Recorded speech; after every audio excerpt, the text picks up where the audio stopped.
Claro, claro, claro, claro. Bueno, los dejo. Bueno, muchas Bien. gracias. Buen fin de semana, profe. Bueno, igualmente para ustedes. Nos vemos Fin de semana, pronto. María Rosa. ¿Qué? Buen fin de semana, que descanses. Igualmente para ustedes. Nos estamos viendo el miércoles. Nos vemos el miércoles. Ok. Bueno, les comento que tal vez en alguna ocasión me van a tener que asistir un poco porque la tecnología y yo es un capítulo aparte. Yo estoy, de todos modos, yo estoy admitiendo, Ah, bien, con razón. A veces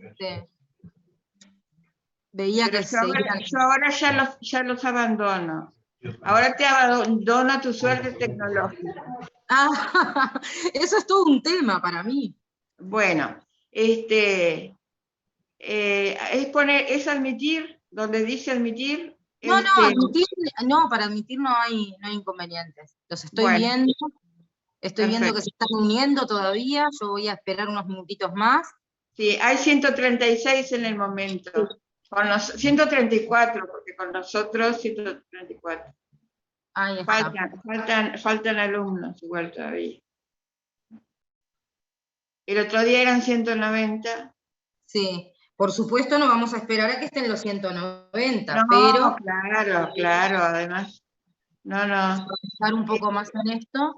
Doctora, sí. yo voy a salir, a ver, si tú tienes algún problema, me mandás un WhatsApp. Sí, no pasa nada, gracias. No, pero digo, ahora, a ver para ver si quedaste bien como anfitriona, ¿está? Acá dice coanfitrión.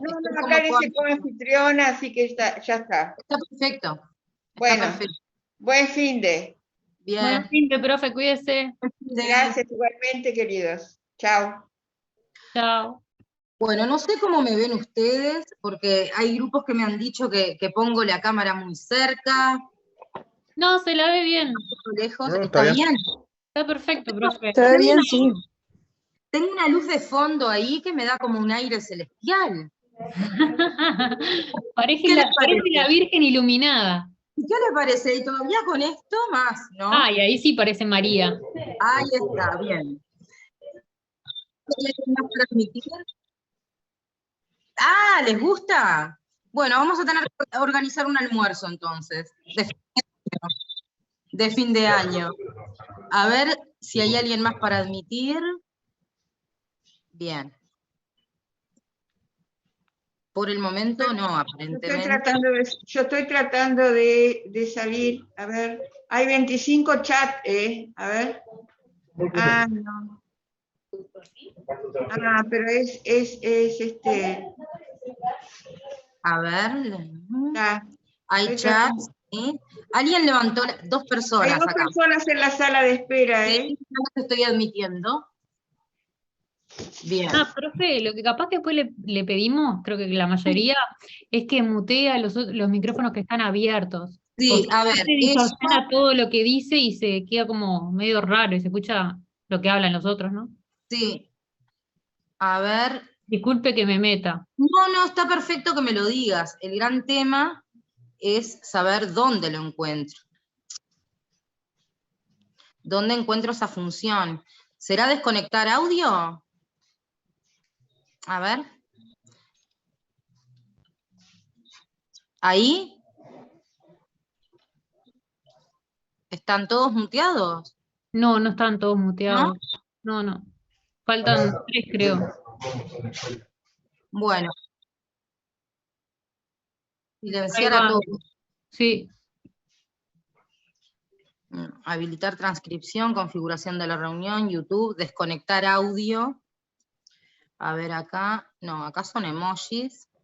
Profe, si estás del celular no te va a dejar, solamente de la computadora te deja. Claro, no, solamente de la computadora te deja silenciar a todos. Bien. Bueno, entonces vamos a apelar. Houston, we have a problem. Houston, we have a problem. Sí, gran problema, pero podemos apelar también a la voluntad de los compañeros, ¿no? Gonzalo. A ver, vamos a silenciar los micrófonos. ¿Sí? Perfecto. Yo sigo admitiendo a algún compañero más. Voy a pedir que quien vaya a levantar la mano, quien vaya a participar en la clase, bueno, ahí sí que abran el micrófono, ¿sí? Así todos los compañeros pueden escuchar bien y no hay inconvenientes. Bueno, ¿les parece si arrancamos? Me parece que... Díganme si me escuchan. Ahora me lo van a tener que... Perfecto. Perfecto, bien. Profe, Sí. acá me ve. Desde el teléfono yo no sé si ve cuando levantamos la mano. Veo la mano. Está, buenas. Se supone que yo tendría que tocar encima del icono de la mano. Bien. No, en realidad nos da la palabra nomás. Ah, bien. O sea, ya automáticamente. Por ejemplo, A ti te escucho muy bajo. No sé si es porque estás con audífonos. Profe, si alguien levanta la mano, usted, por ejemplo, dice, bueno, Ana, hable usted, ponele, y tal. Veo a Victoria Jerez, que levantó la mano. ¿Querías decir algo, Victoria? No, era para probar si me veía. Bien, a ti te escucho muy bajito, pero está, muy bien. Bueno, vamos a hacer así, entonces, teléfonos muteados, cada uno lo hace por su cuenta, y cuando vayan a participar, ahí sí. Bien. Bueno, antes que nada, para no olvidarme, me gusta señalarles la bibliografía.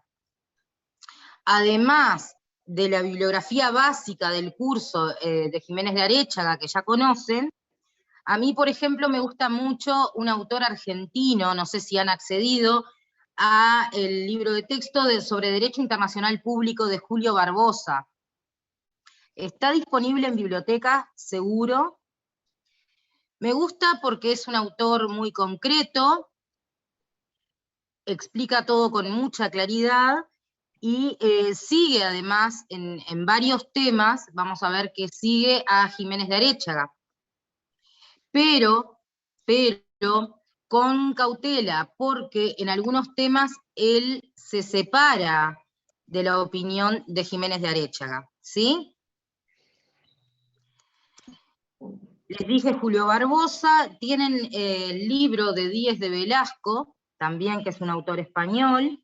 En este tema concretamente, Díez de Velasco tiene, digamos, un matiz en cuanto a la postura de Jiménez de Aréchaga. Después cuando veamos las corrientes que intentan dar respuesta a lo que es el fundamento del DIP, ¿sí? Para algunos temas puede estar muy bien leer Díez de Velasco, siempre enriquece mucho más que tengamos acceso a más de una bibliografía, además, digamos, de la básica. Veo dos manos levantadas, a ver quiénes son. Daniel Ponset. Buenas noches, profe, disculpe. Hay gente afuera que pide ingresar a la reunión, por las dudas aviso. Eso. Ah, bien, porque yo los estoy viendo y los estoy admitiendo. Sí, en el chat dicen que hay gente afuera todavía. Disculpe. A ver.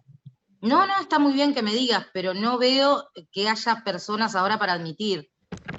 A ver, vamos acá, participantes. Me aparecen 146 participantes y no me aparece nadie más para admitir. Me aparecen en pantalla. Tal vez tengan algún problema de conexión con internet. A ver, María Victoria Mauro, es la siguiente mano. Disculpe, profesora, ¿el brevario de la FSU nos va a servir? Sí, el breviario siempre sirve, ¿no? Están todos los temas mucho más resumidos para que tengan una lectura más fácil, que es de mejor acceso, ¿verdad? Como para simplificar un poco. Pero siempre el texto básico es el que recomendamos, ¿sí? Los otros autores como para complementar, poder hacer un contrapunto de ideas, ¿verdad? Y bueno, y tener una visión más amplia, porque esa es la idea, ¿verdad? No sé si hay personas para admitir en este momento. Repito, no estoy viendo. ¿Alguno de ustedes ve que haya alguien más?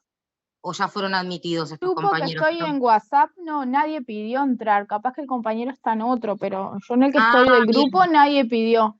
Bien, porque eso me preocuparía realmente. Porque los estoy viendo cuando piden para admitir, yo los veo muy bien. Bien, entonces ya les dije la bibliografía. tomaron nota por allí, les voy a dar un breve esquema de lo que vamos a ver en la clase de hoy, ¿sí? Si tenemos suerte, tal vez terminamos algunos minutitos antes de las 11 y se pueden ir a hacer viernes a la noche, ¿sí? Que ya empiezan el fin de semana. Bueno, las teorías que vamos a ver, las distintas posiciones. Bien, gracias. Ahora sí hay alguien. Las distintas posiciones que vamos a ver sobre este tema, que es el fundamento del derecho internacional público, ¿por qué obligan esas normas de derecho internacional público? En realidad no es un tema exclusivo de nuestra disciplina, es un tema que pertenece a la teoría general del derecho, ¿sí? Se suscita en todo el derecho. Bien, vamos a ver los negadores, como posiciones, negadores. Dentro de los negadores tenemos los negadores prácticos, que ustedes van a ver son más radicales que los negadores teóricos, ¿sí? Se los voy diciendo despacio para que tomen nota, quienes les guste hacer un esquema previo, como para tener una guía de lo que vamos a ver. Profe, Repito. disculpe que le interrumpa. Dijo, Sí. los negadores prácticos son más como... Negadores prácticos y negadores teóricos, ¿sí? Posición 1, vamos a decir así. Negadores prácticos y teóricos. Otra posición son los escépticos. Bien. Tenemos el jus naturalismo. Dentro del jus naturalismo... Como otra posición, como la tercera El vendría a ser. naturalismo es otra posición, diferente a la de los negadores, ¿verdad? O sea que está dentro de los escépticos. Tenemos negadores, prácticos, teóricos, tenemos los escépticos, ¿sí? Que pueden encuadrar perfectamente dentro de los negadores. Vamos a ver, puede haber ahí una delgada línea entre lo que es un negador, digamos, una posición de negador, y la postura que tienen los escépticos. Jus naturalismo, ¿les quedó claro esa parte? ¿Sí? Sí. Bien. Jus naturalismo, dentro de esa corriente, dentro de esa teoría tenemos, por un lado la escolástica, y por otro lado, la corriente racionalista. ¿Sí? Otra teoría es la formalista, teorías formalistas, pónganlo así mejor, en plural. ¿Por qué? Porque estas teorías se dividen, por un lado, en lo que es el positivismo voluntarista o subjetivista, y por otro lado, tenemos dentro de las teorías formalistas, las teorías normativistas. Recuerden tener los micrófonos en silencio, ya que no los puedo mutear, y que los abran solo cuando van a participar. En el positivismo voluntarista o subjetivista vamos a encontrar tres autores. Profe, ¿puede repetir lo último, por favor? Bien, teorías formalistas. Por un lado, el positivismo voluntarista o subjetivista, que ahora vamos a ver por qué se llama así, que está representado por tres pensadores, tres autores, como son Jelinek, Ancelotti y Triepel. ¿Sí? La otra teoría formalista al costado, digamos, de lo que es ese positivismo voluntarista, es la teoría normativista, o las teorías normativistas. Y acá vamos a ver una cuestión. Por un lado, y lo podemos poner perfectamente, entre signos de pregunta, van a ver que se repite Ancelotti. Entonces, a los efectos del esquema pueden poner perfectamente Ancelotti como una interrogante. Y por otro lado, Kelsen, que critica la postura de Ancelotti, ¿verdad? Ahora vamos a profundizar. Teorías formalistas presentadas. Presentamos ahora, muy brevemente, vamos a remitirnos a las teorías sociológicas y al neo-ius-naturalismo. Finalmente, vamos a ver que la Escuela de Montevideo reacciona, ¿verdad? La Escuela de Montevideo en realidad critica y entiende que las teorías anteriores quedan cortas, son muy, muy pobres como para explicar ese fundamento del derecho internacional público, y a partir de esa crítica, la Escuela de Montevideo desarrolla un múltiple enfoque, es decir, por un lado el enfoque jurídico sustancial. Esto pertenece únicamente a la Escuela de Montevideo, y al final les voy a aclarar brevemente qué es la Escuela de Montevideo, porque se menciona mucho en derecho internacional, y a veces no tenemos tan presente qué es. Tenemos el enfoque jurídico sustancial, el enfoque sociológico, el enfoque formal, jurídico formal, y el enfoque jurídico valorativo. Ellos todos pertenecientes a la Escuela de Montevideo. La Escuela de Montevideo, palabras más, palabras menos, es un grupo de estudiosos del derecho internacional público que se forma, ¿sí?, con la intención justamente de hacer aportes a nuestra disciplina, ¿verdad? Entonces, muchas veces por ahí, en el libro de Jiménez de Aréchaga, ustedes van a ver la referencia a este grupo, digamos. Básicamente es eso, ¿sí? Profesores de excelente nivel, ¿verdad?, que integran o integraron esta escuela. Profesora, ¿podría repetir los enfoques? ¿Los diferentes enfoques? Los diferentes enfoques de la Escuela de Montevideo. Bien, una compañera está pasando ahí las teorías.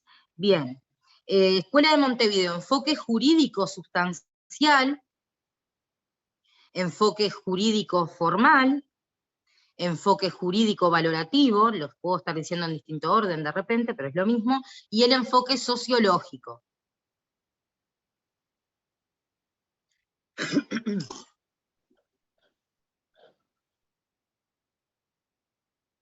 Bueno, ¿arrancamos? ¿Les parece?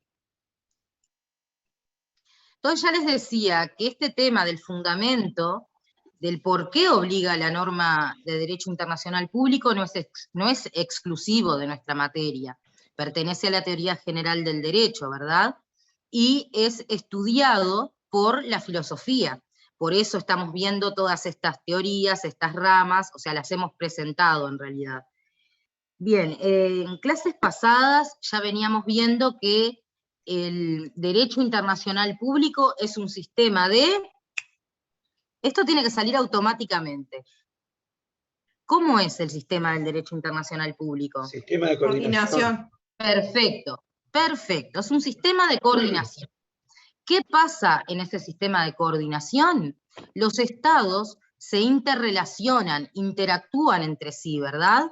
Vemos todo lo que es el campo de las relaciones internacionales, todo como los estados se van vinculando día a día de distintas maneras, ¿sí? En general, los estados cuando se vinculan cumplen ciertas reglas que fueron creadas por ellos. Esto lo venimos hablando desde el primer día de clase. ¿Quiénes crean las reglas en el derecho internacional? Los propios sujetos a los que estas reglas van a ser aplicables, ¿verdad?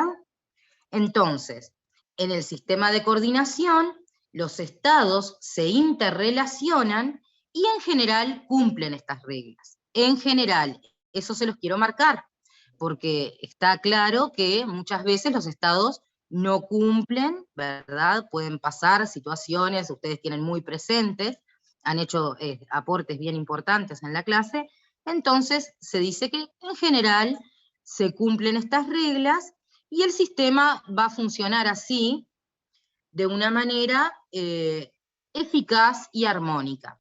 ¿Estamos claros hasta ahí? ¿Alguien que conteste? Sí, profe. Bien. Sí. A ver, esperen que voy a admitir compañeros. Ahí, creo que ya estaría. Bien, las normas de derecho internacional público pertenecen a un sistema jurídico positivo vigente. Esto también lo hemos visto en clases anteriores, ¿verdad? ¿Qué quiere decir esto? Palabras, normas son obligatorias, ¿verdad? Sin embargo, este tema del fundamento del derecho internacional público se vincula con otros temas de nuestra disciplina. Esto ustedes lo van a ver al correr del curso. Bien, bueno, perdón. Sheila, conectate entonces siempre que puedas. Una compañera me dice que tiene problemas con el Zoom. Este tema del fundamento del derecho internacional que vamos a ir viendo a lo largo del curso. La idea es que ustedes tengan un panorama global, ¿verdad? Y no vean cada uno de los temas que se van dando en clase como compartimentos estancos, ¿verdad? Está todo vinculado de cierta manera. Así, el tema en cuestión que nos ocupa ahora está vinculado con el tema de la naturaleza de las propias normas, ¿verdad? Del derecho internacional, por lo que hablábamos que los propios sujetos reglados son supremos, todos ellos están en un pie de igualdad en lo internacional, y son los sujetos que participan de su creación, de su vigilancia y de la ejecución de las normas. ¿Sí? Vamos recordando un poco lo que ya veníamos viendo. Pero este tema también se vincula con otros de gran interés, como es el tema de las fuentes del derecho internacional público, que lo vamos a ver en las próximas clases, el tema de los sujetos, aquellos, ¿verdad?, que son capaces de contraer, como ustedes lo decían, ciertas obligaciones, ¿verdad?, obligaciones en el ámbito internacional. También se conecta con las relaciones entre el derecho interno y el derecho internacional. Después vamos a ver más adelante cuáles son esos vínculos entre el derecho interno y el derecho internacional. En el texto de Jiménez de Aréchaga lo tienen como, si no me equivoco, relaciones entre el derecho internacional y el derecho interno, ¿verdad? Muchas veces esas normas internacionales se incorporan, ingresan, ¿verdad?, o gravitan de cierta manera en lo que es el derecho interno de los estados, ¿sí? Vamos a ver después cuáles son los procedimientos que están establecidos en la Constitución. Esto más o menos también quedó sobrevolando en clases anteriores. Yo lo que quiero que vean aquí, que todo está vinculado con todo, ¿sí? Y que siempre tengan esa mentalidad, digamos, amplia, como para buscar el vínculo entre un tema y otro. No son temas aislados. ¿Hasta acá me van siguiendo? ¿Comentarios, aportes que quieran hacer? No, profe. Que sí, que la seguimos. Perfecto, profe. Bien. Bien. Bueno, ahora vamos a entrar de lleno en lo que son las distintas teorías. ¿Alguien leyó algo? No que haya hecho de repente una lectura exhaustiva, pero para tener una noción, que hayan buscado algo. Yo tengo algo del año pasado, profe, pero no sé si está bien. A ver, no cambió, seguro que no cambió, porque este tema de fundamento... No, pero como eran apuntes, no sé si los puse bien en su momento, entonces no. A ver qué tenés. Ah, chicos, ahora que les comentaba de la bibliografía y todo, se me vino a la mente que a veces en internet se puede encontrar muy buen material sobre estos temas. siempre tengan en cuenta la fuente, ¿sí? Investigar un poco, hay universidades que tienen revistas publicadas, que son de acceso libre, y ustedes van a ver, Universidad Nacional de La Plata tiene mucho material, Universidad Nacional de México, de Córdoba, aparecen materiales que son bien interesantes, ¿sí? Les puede servir para este tema o para otros temas, siempre y cuando encuentren y vean que sean de buena fuente. Después les voy a recomendar algún otro autor que me gusta mucho, de internacional, un argentino, que tiene sobre varios temas artículos publicados. A ver, vamos a empezar, Victoria Jerez. Le voy a dar la palabra primero a la compañera que me hablaba, me quería comentar sobre unos apuntes que tenía el año pasado. A ver. No, no era yo. Yo levanté la mano, pero no era yo. Así que es otra persona. Por eso. Era yo, profe. Ahí está. Por eso le dije a Victoria Jerez que vamos a darle la palabra primero a la compañera que quería comentar sobre los apuntes del año pasado. A ver, ¿qué tenés? Yo tengo como que dentro de los fundamentos habían diferentes autores que regulaban lo que era la existencia del derecho internacional, que algunos en realidad lo que hacían era negar la existencia del mismo, que ahí en realidad la profesora lo que hizo fue tratar de los negadores teóricos y los negadores prácticos. Los teóricos decía que eran aquellos que como que apoyaban la idea de que no hay un ordenamiento jurídico internacional. Y en cuanto a los prácticos, en realidad eran como más radicales y decían que no había un ordenamiento jurídico internacional. Bien, así fue más o menos como ya presentamos la clase, ¿verdad? Claro. Son las posiciones, las posturas que existen, ¿verdad? Son las primeras. Esos de los negadores y los escépticos fueron superados después. Ustedes van a ver que en estas teorías se va dando una evolución, si se quiere, ¿verdad? Empezamos por los negadores, y después les voy a comentar sobre un recurso memotécnico, si se quiere, para que los tengan un poco más diferenciados entre sí.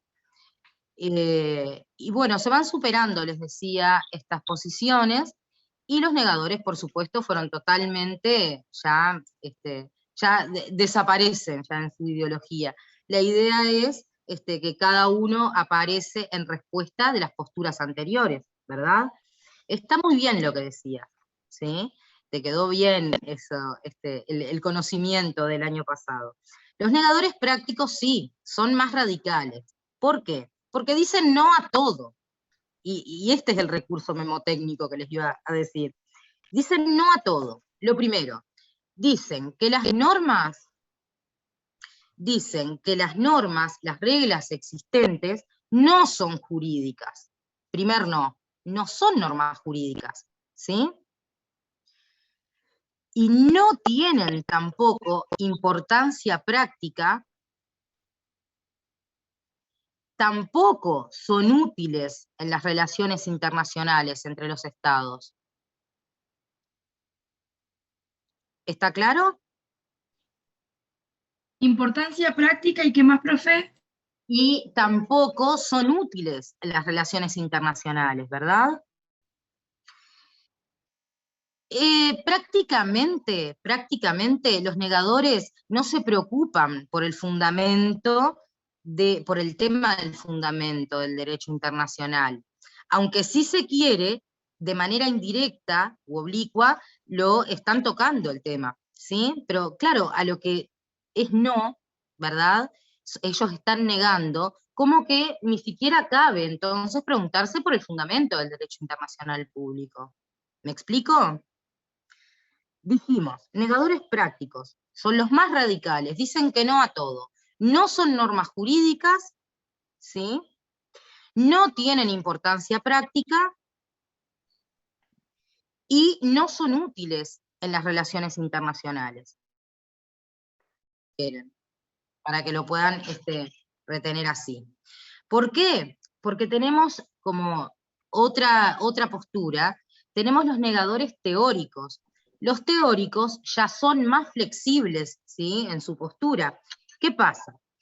Dicen que estas reglas existentes no son jurídicas, ¿sí? que tienen la naturaleza de lo que sería una simple moral internacional, ¿sí? Pero influyen, ahí se ve que son más flexibles, y porque les atribuyen, digamos, una calidad de moral internacional, pero influyen de una manera más o menos eficaz en las relaciones internacionales. ¿Ven la diferencia de las posturas? Profe, esto es porque consideran de que, que no son normas jurídicas porque no tienen una sanción como lo tendría, por ejemplo, el derecho interno, la violación de una norma, por ejemplo, penal, que hay una sanción. Entonces en la norma internacional no hay como una sanción de tipo un Estado o una coerción en ese sentido. Bien, es más amplio que eso. Está muy bien lo que decís, pero para decirlo de una forma más global, más general, digamos, o que abarque más, en realidad lo que sucede es que no lo ven como un sistema jurídico porque se rige por el principio de coordinación y no por el principio de subordinación, que es el que rige en el derecho interno, ¿verdad? Coordinación, todos los estados en un pie de igualdad, ¿sí? Todos ellos, ¿verdad?, son soberanos. No hay ningún estado, digamos, que esté subordinado a otro, ¿verdad? Esa es la gran diferencia con el sistema de derecho interno, donde nosotros los individuos estamos subordinados al poder estatal, ¿verdad? Entonces, ese viene a ser digamos, el fundamento. Veo dos manos levantadas, Victoria Jerez y Catherine Rosa. A ver, vamos a empezar. Jerez. Nada, quería complementar lo que dijo la compañera de los negadores, que es porque ellos dicen que no, como falta un juez y un gendarme, como que no estaría dentro de la juridicidad. Eso para complementar un poquito los negadores. Y después que existen otras teorías, voy a nombrar dos nomás, que es la escolástica, donde dicen que existe un derecho superior que tiene un origen divino. A ver, y que silenciamos los micrófonos, los que se van incorporando, están todos silenciados por propia voluntad, digamos, porque no tengo cómo hacerlo, y abren los micrófonos a medida que participan. Sí, Victoria, ya vamos a llegar en un ratito al justnaturalismo. Es lo que entonces, no, eso nomás lo quería comentar, entonces lo digo después igual. Bueno, cuando lleguemos al justnaturalismo, está. Era una mano y había otra compañera que quería participar. No, profe, nada, yo solamente quería decir si era bien lo que había entendido, de que cuando usted hablaba de los negadores radicales, era de que no admiten la existencia de... A ver, hablé de los negadores prácticos, que son más radicales que los negadores teóricos, ¿sí? Ahí va. Son los que más no dicen, los que más utilizan el no son los prácticos, sí. Que no admiten la existencia de un orden internacional porque ellos entienden que lo único que puede obligar es el derecho positivo de los estados. ¿Que no admiten qué? ¿Un orden internacional? La existencia de un orden internacional. ¿Por qué? Porque ellos entienden, o sea, eso es lo que había entendido yo, lo que usted decía. No sé si está bien, por eso le preguntaba. No, en realidad creo que te estás refiriendo a esa última apreciación que hicimos. Que entienden que no es un sistema jurídico, el derecho internacional público, no es un sistema jurídico por ser un sistema de coordinación. La juridicidad, por eso la niegan. Es un sistema de coordinación. Todos los estados están en un pie de igualdad jurídica, ¿sí? Entonces, ¿cómo puede ser que esos estados que son todos iguales se obliguen? ¿Se entiende cuál es, digamos, el pensamiento último? A ver, nosotros los individuos somos subordinados del Estado, es decir, estamos por lo que es debajo, digamos, de lo que es el poder estatal, el poder etático. Entonces ahí es muy lógico que un negador entienda que sí, que es un sistema jurídico, porque los individuos nos obliga, digamos, ese poder del Estado. Pero cuando estamos hablando de estados, en general y en principio estamos hablando todo de estados, que son todos iguales, ¿cómo un estado que es igual a otro puede obligar?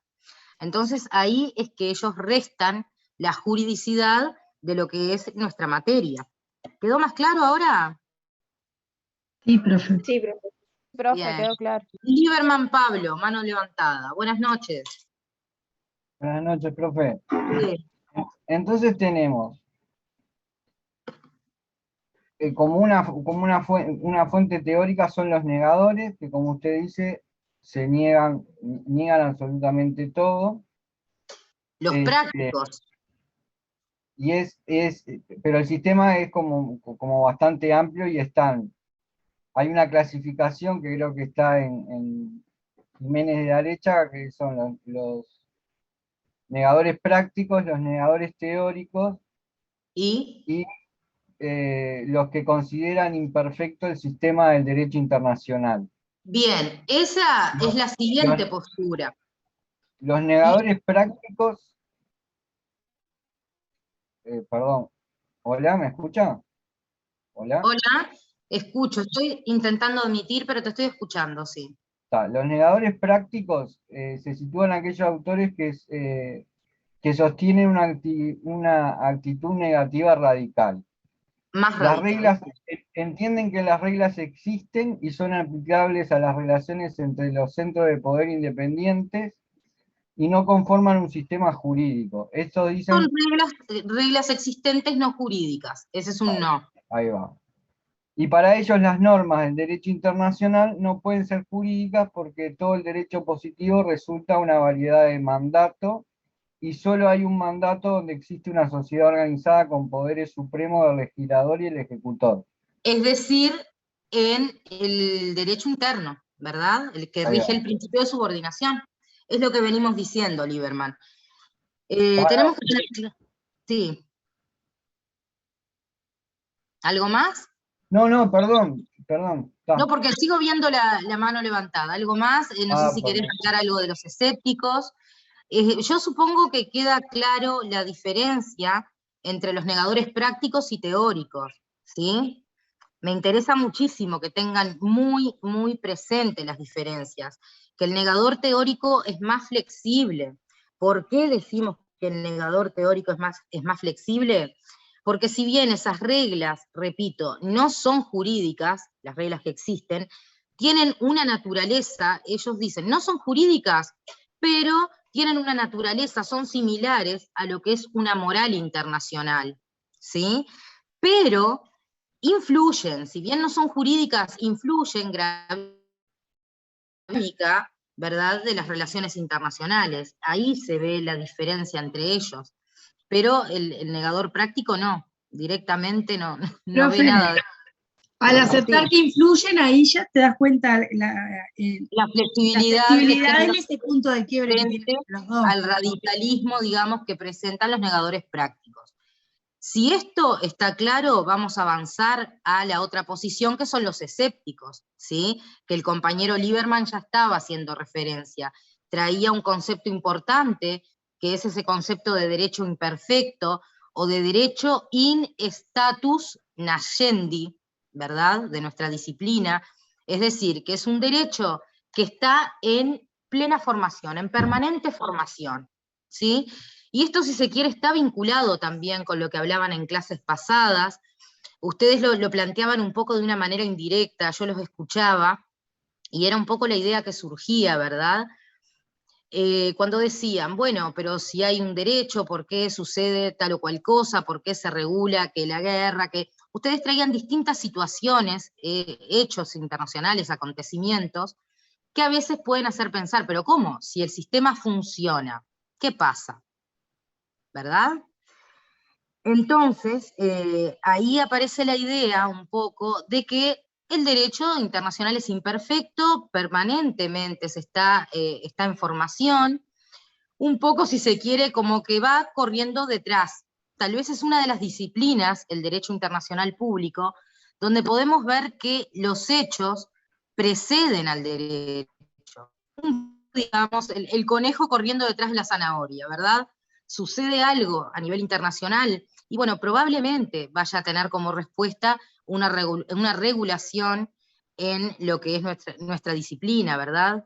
Un poco lo mismo pasa, un poco y bastante, digamos, con el tema de los derechos humanos, ¿verdad? Que los derechos humanos, el derecho internacional de los derechos humanos evoluciona a partir de las grandes calamidades, ¿verdad?, que se han vivido a lo largo de la historia. Ustedes traían ejemplos, las guerras, ¿verdad?, todo aquello del surgimiento de Naciones Unidas, todo como respuesta de hechos que preceden justamente a la regulación que puedan tener en nuestra materia, ¿sí? Entonces, volvemos, no quiero que pierdan de vista lo que estaba hablando. Todo esto lo comenté por la intervención del compañero que mencionaba las imperfecciones del derecho internacional público, ¿sí?, que en realidad es lo que destacan esta tercera postura, esta tercera posición, destacan los escépticos. ¿Qué nos dicen los escépticos?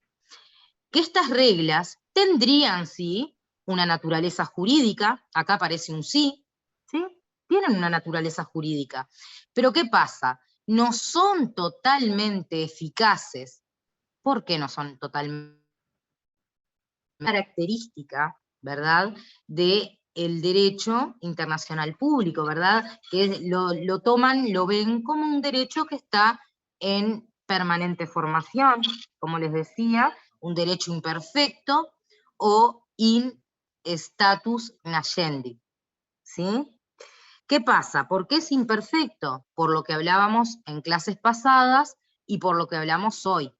¿De qué carece el derecho internacional público para esta postura? Carece de legislador, las normas no afirman unívoca y coactivamente, no se afirman las normas mediante un proceso judicial, ¿verdad? Todo lo que se ha hablado. ¿Cómo vamos hasta acá? Bárbaro, profe. Bien, profe. ¿Se entiende o nos estamos perdiendo ahí un poco? Hacemos No, muchos papeles. se entiende bien, profe. Bien, bien. Repito entonces, para cerrar lo que es la posición de los escépticos, son estas imperfecciones, ¿verdad?, a su entender, lo que decíamos, ¿verdad?, sobre el legislador, sobre la carencia de un proceso judicial propiamente. Entonces, ¿qué nos dicen? Estas imperfecciones que tiene el derecho internacional público le restan eficacia al sistema. Es decir, el sistema sería más eficaz si no adoleciera de estas cuestiones, ¿sí? Entonces, para los escépticos, ¿son normas jurídicas? ¿Tienen naturaleza jurídica? Sí. Las normas tienen naturaleza jurídica. Ahora, Sí. ¿son eficaces? ¿Son No. eficaces completamente? No. ¿Entienden que no? No, Bien. completamente no. Son completamente eficaces porque el sistema está en constante formación. No es un sistema acabado, si se quiere. ¿Está? ¿Clarísimo? ¿Alguien que quiera decir algo, comentar?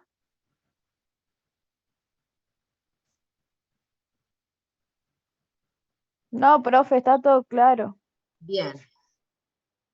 Continuamos entonces. Ahora sí, Jerez creo que había hablado algo del justnaturalismo.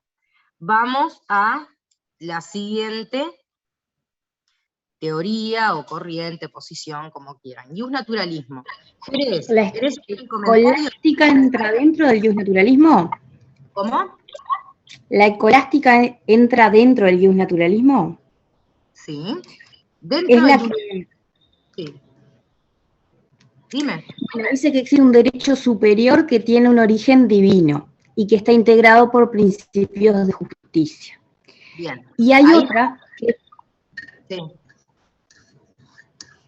que es contraria a la escolástica, que es el racionalismo, que dice que para que tenga validez la norma no se debe buscar en el derecho divino, sino que en la razón humana.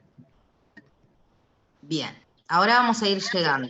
Dejo pendiente tu comentario, tu intervención muy apropiada. Vamos a escuchar te pido que cierres el micrófono y escuchamos a Bruno Alo. Sí, Bruno. buenas noches. Buenas noches. No, con el tema del justnaturalismo, Sí. siglo XVII más o menos, cuando Grocio, digamos, puede ser el que ya no es tanto el origen divino, ¿no? La voluntad divina del justnaturalismo, sino que es la recta razón, ¿no? Bien. El postulado de Grocio, vamos a verlo también. Exactamente. Se produce ahí un desdoblamiento, si se quiere, en lo que Es es la... una especie de justnaturalismo racionalista, vamos a llamarlo de cierta forma. Sí. Nada, un aporte, si servía para algo, nada más. Está bien, está bien. Vamos a ir viendo, están muy ajustadas las participaciones de ustedes. Vamos a ver. Profe, perdón, Sí. a mí me quedó, entonces el naturalismo no está dentro de los escépticos. No, para nada, para nada. Son posturas diferentes. Cuando hablamos de los negadores, ahí hablamos, repito, prácticos y teóricos. Ahí pueden sacar flechita. En estos momentos es que yo extraño muchísimo la clase presencial porque con pizarra, marcador, ya se puede ir haciendo para todos un esquema. Pero para que tengan una idea, negadores, saco flechita, prácticos, otra flechita, teóricos, ¿sí? Después tenemos los escépticos, que si se quiere podría haber como una línea delgada, ¿sí? El escéptico, a ver si entra dentro de la postura de los negadores, o sea, si entra dentro de digamos, lo que son los negadores en general, ¿sí? Yo los escépticos no los tengo como si fueran tan diferentes o fuera de lo que es el grupo, digamos, de la tesis de los negadores, ¿sí? Personalmente. A ver, pero ustedes siempre se tienen que guiar, repito, por la bibliografía básica, ¿verdad? Es lo más aconsejable. Podría estar dentro del grupo de los negadores teóricos, ponele. Claro. En todo claro, caso, digo, los escépticos. Podría estar, pero esas interpretaciones, bueno, a veces pueden ser un poco personales, por eso siempre lo ideal es que lean de la bibliografía recomendada. ¿Avanzo con el justnaturalismo? ¿Les parece? Sí, bueno, no me contestan nada, yo supongo que Sí, profe. Bien. Sí. El justnaturalismo, nos vamos a ubicar por ahí a partir del siglo XVI, tampoco me preocupa mucho que tengan presente los siglos, ni nada de eso, me interesa que puedan sacar en limpio, digamos, la respuesta que da cada teoría al porqué, a la cuestión del por qué obliga el derecho internacional, ¿sí? O sea, quien lo sepa, quien lo quiera preparar, por si surge como pregunta de escrito o de examen, bienvenido sea. Pero me interesa más que sepan claramente cada una de las posturas. Entonces decimos, y un naturalismo aproximadamente a partir del siglo XVI. ¿Qué pasa? Las reglas, las normas, deben provenir ¿de dónde? Del derecho natural. Por lo tanto, los justnaturalistas no van a buscar un fundamento formal, ¿sí? No es un fundamento formal, sino que van a buscar que ese fundamento descanse en el contenido de las reglas, en el contenido de esas normas. ¿Hasta acá? ¿Vamos bien? Todos los sujetos, bien. Para el justnaturalismo, todos los sujetos son soberanos.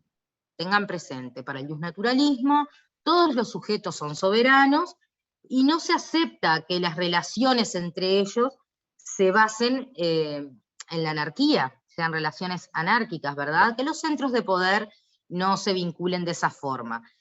Esto en cuanto al justnaturalismo en general, es decir, me estoy refiriendo, ya esto es aplicable a ambas ramas, a lo que es el justnaturalismo de la escolástica y el justnaturalismo racionalista. ¿Sí? Bien, vamos con la escolástica, que el compañero lo traía hace un momento. Bien. La escolástica se basa en la revelación y la razón, ¿verdad? La revelación y la razón. Acá tenemos lo que es puramente el derecho divino. Es decir, se nos presentan dentro de la escolástica los justnaturalistas religiosos. ¿Qué pasa? Para ellos, la ley divina es la que rige todo el universo, y es el fundamento último del derecho positivo. En otras palabras, es lo siguiente. El derecho es preexistente, ¿verdad? No lo hace el hombre. No lo hace el ser humano. Los seres humanos encuentran el derecho, y estoy marcando esta palabra, encuentran el derecho, encuentran como sinónimo de que el derecho se les revela, ¿verdad? Ellos encuentran el derecho a través de la razón. Les es revelado el derecho a través de la razón. ¿Se entiende? En la base de la escolástica tenemos estos dos, digamos, estos dos postulados o conceptos. La escolástica descansa sobre esto: revelación y razón. El derecho preexiste, el hombre lo encuentra, ¿sí? El origen de ese derecho es divino. Creo que alguien comentó algo por chat. Yo les agradecería que los comentarios, si los pueden hacer por utilizando el micrófono, sería mejor. Digo para no perderme el aporte de ninguno, porque veo que son muy interesantes. A ver, tenemos acá a Catherine Rosa que dice: apela a la revelación divina y la razón para extraer los principios que informan el derecho, principios universales e inmutables, es decir, no se pueden cambiar. Es muy bueno el aporte, ¿sí? Hasta acá queda claro de qué se trata, qué plantea la escolástica. Yo estoy tratando de hacerlo de la forma más simple posible, bajar los conceptos a tierra, lo mejor posible para poder hacer una buena, hacer una buena interpretación para que quede sumamente claro y puedan hacerse su esquema mental, ¿verdad? Para cuando necesiten recurrir a, no sé, para contestar alguna pregunta o algo. Por eso les pregunto tan frecuentemente si les va quedando en claro, ¿sí? ¿O seguimos con los racionalistas? Sí, profe, está quedando claro. Sí. Naturalismo racionalista. Acá, como teníamos en la escolástica la revelación y la razón, acá ellos se basan en la razón, o sea, conservan eso, digamos, de la escolástica, conservan ese concepto, esa base, la razón, pero en vez de ser revelación, razón y revelación, es razón y observación empírica, ¿sí?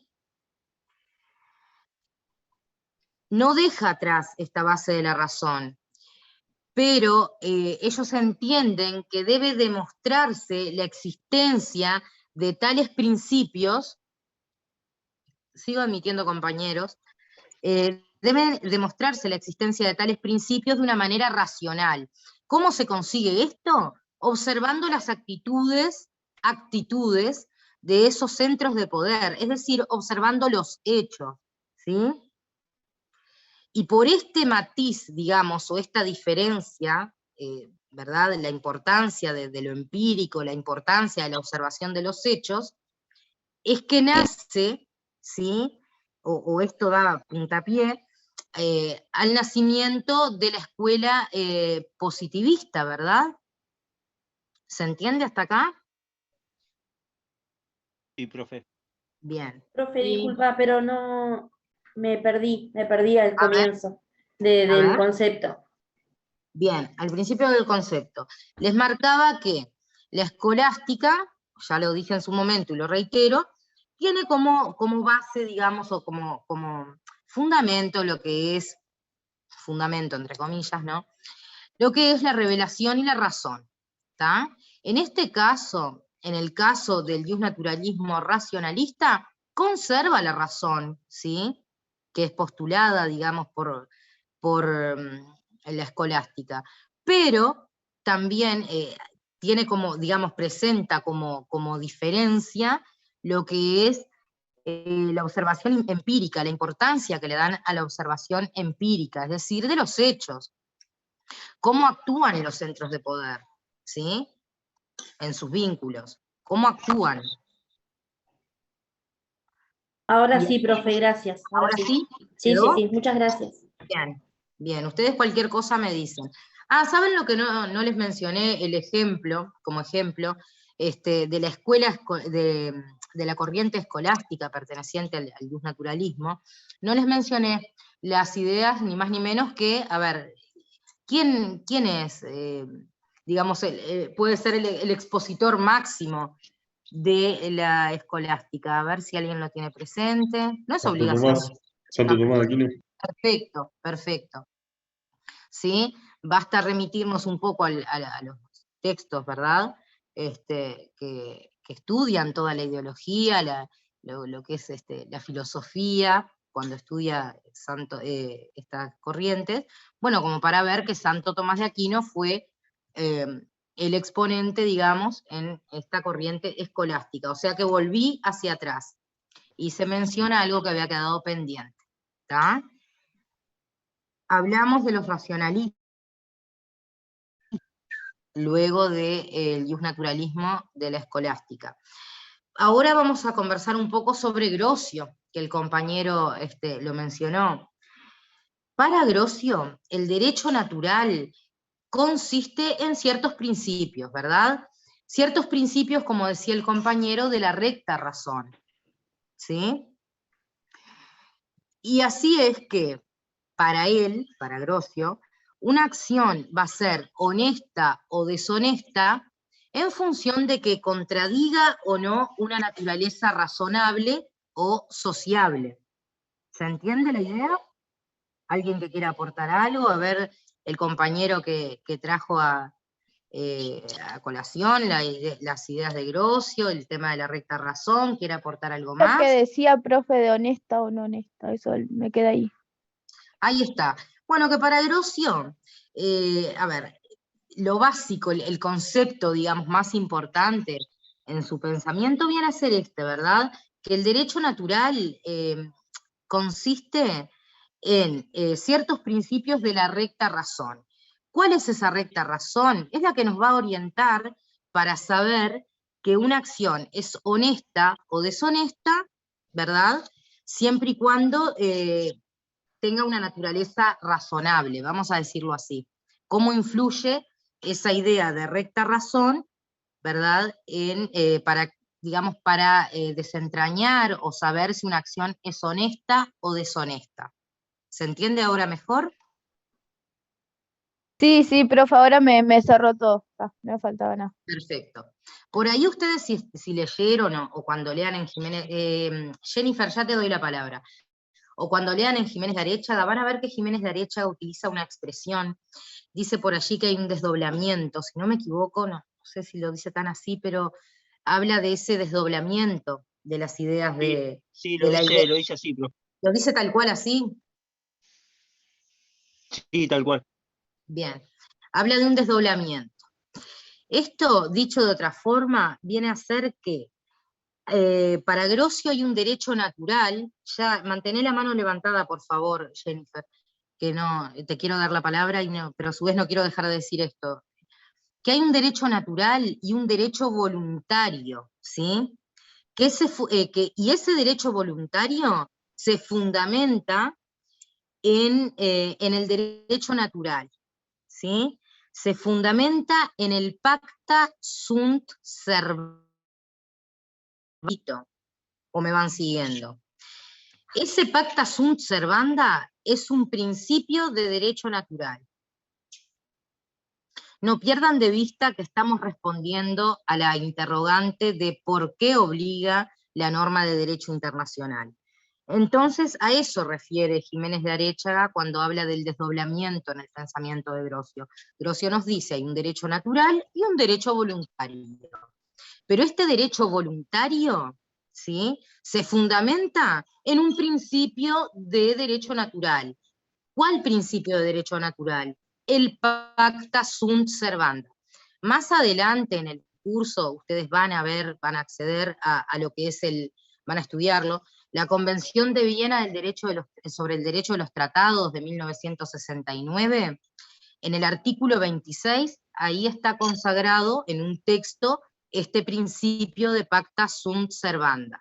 A ver, ¿han escuchado hablar de este principio? No sé si lo han mencionado en una de las clases anteriores.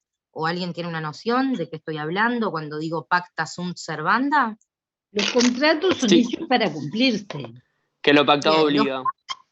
Los pactos deben ser cumplidos. Si ustedes van a ese artículo 26, esto es como un paréntesis en lo que estoy hablando, si ustedes van a ese artículo 26 de la Convención de Viena sobre el derecho de los tratados, van a ver que está consagrado explícitamente, ¿sí?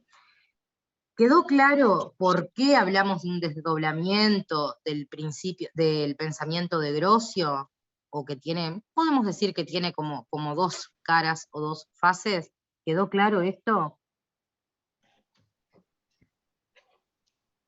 Sí, profe. Sí, Y eso que dijo recién también es lo mismo que el principio de buena fe, que los estados deben atenerse a lo pactado. Claro. Disculpe, profe, yo no veo el desdoblamiento. No sé si me lo puede explicar. Y lo vas a ver más adelante, o sea, te lo voy a adelantar un poco ahora para que no te quedes con la duda y puedas avanzar en la línea de pensamiento. Lo vas a ver más claro también más adelante, ¿sí? Cuando veamos dentro de las teorías formalistas el positivismo voluntarista, ¿sí? Cuando hablamos de voluntad, ¿verdad? Hablamos de un elemento subjetivo, ¿sí? Entonces, por un lado está el derecho natural, ¿sí? Con todo lo que implica, lo que estuvimos hablando, pero por otro lado hay un derecho, digamos, voluntario, ¿sí? O sea, basado justamente en esa voluntad, ¿verdad?, que tienen los sujetos, ¿se entiende? Los sujetos, por ejemplo, el Estado, tiene la voluntad, te lo digo así a grosso modo para que puedas asimilarlo.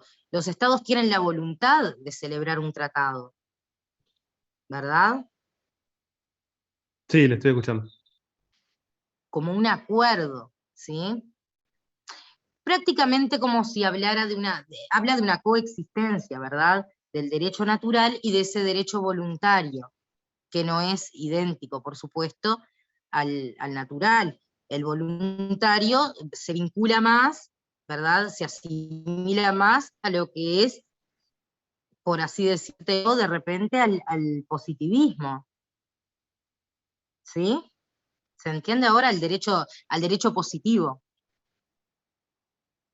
Claro, a mí me sonaba nomás medio que se me dificultó al principio, porque me suena raro porque el pacta sunt servanda, que es algo que en realidad siento como que lo pactan los hombres, mismo cuando dimos obligaciones al principio cuando hablaban del derecho romano y cómo ellos como que creaban esas obligaciones, me suena raro porque es basado en un principio de derecho natural, que el derecho natural, más o menos como hablaban la escolástica, decía que era basado en algo divino, algo superior.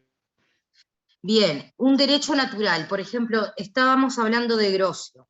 Si estamos hablando de Grocio, hicimos referencia hace un rato al postulado o a la idea que predomina en el pensamiento de Grocio, que es el de la recta razón. Entonces, ten en cuenta ese concepto de la recta razón. ¿Qué pasa? La recta razón nos decía cuando una acción es honesta o es deshonesta, ¿verdad? Nos decía que la acción es deshonesta si contradice con una naturaleza, si contradice una naturaleza razonable o sociable, ¿sí?